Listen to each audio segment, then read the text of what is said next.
Où en étiez-vous avant de commencer l'accompagnement? En pleine quête professionnellement de ce que je voulais et personnellement en besoin de repères. Voilà. Avant de faire appel à mes services, avez-vous eu des hésitations? Un petit peu, ouais.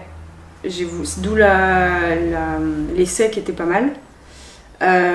Ça se fait à base de feeling, tout ça, donc voilà. Donc oui, j'ai eu un peu d'hésitation avant de venir, mais après ça s'est dissipé. Quels résultats as-tu obtenus après l'accompagnement? De très bons résultats, solides et surprenants parce que j'ai découvert des parties de ma personnalité, de mes envies que je ne connaissais pas du tout, et surtout j'ai changé ma manière de penser sur beaucoup de choses. Qu'est-ce que tu as aimé le plus dans l'accompagnement? Le soutien en continu. Qu'est-ce que j'ai aimé en plus le fait que je me sente pas vraiment accompagnée, mais plus dans un feeling naturel, spontané en fait. Est-ce que tu pourrais citer 2 ou 3 bénéfices inattendus que tu as obtenus?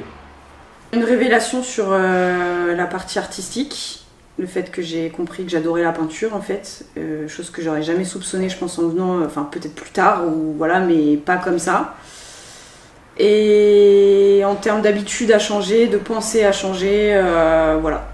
Ça m'a beaucoup, ça m'aide à rebondir plus facilement dans la vie en général.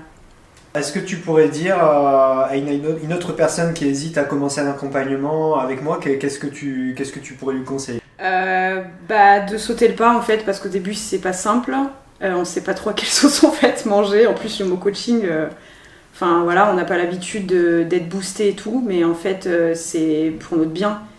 Et donc ce que je lui conseillerais c'est de sauter le pas et de prendre le temps de créer un feeling avec le coach et de lui faire confiance à son rythme, et voilà.